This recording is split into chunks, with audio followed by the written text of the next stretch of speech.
So there's a little bit more movement, but the arms are kind of angled in severely, so I need to get them so they're more facing straight.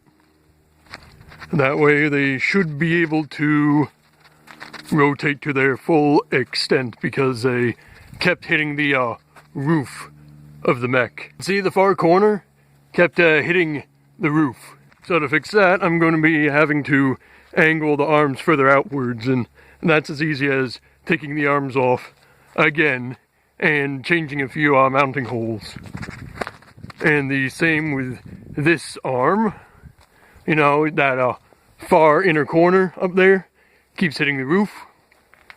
So if I change the angle so it's rotating further out, it should not hit the roof as much.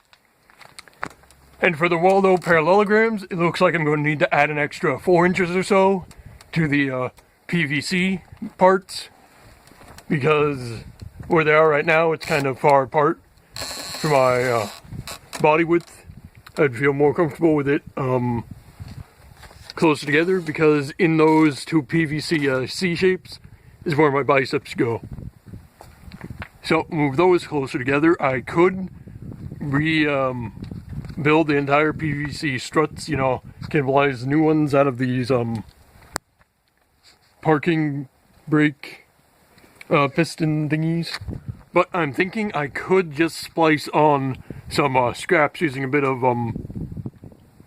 scrap PVC and some T-unions. So that should be an easy fix.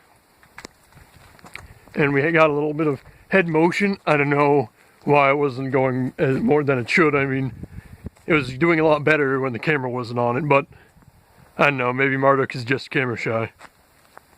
And once again, we are facing some pull out of this ankle area. I don't know what's going on. I might just get some of that special steel tape stuff that's like more powerful than duct tape and flex tape. You know, soak it in water, make a connection harder than steel. That might work out better. Or just get some L brackets and hope it goes like this one. But that is not really a main issue, because, you know, it still steers and stuff. So I just gotta make it so the arms don't point as inwards. What's funny is with this arm, I actually made it so it was pointing more inwards from its original position, so looks like we're going to be putting it back and angling this one further out, I guess. So, that is all for today. If you enjoyed this video, be sure to like and subscribe. Then I will see you next time. Bye-bye.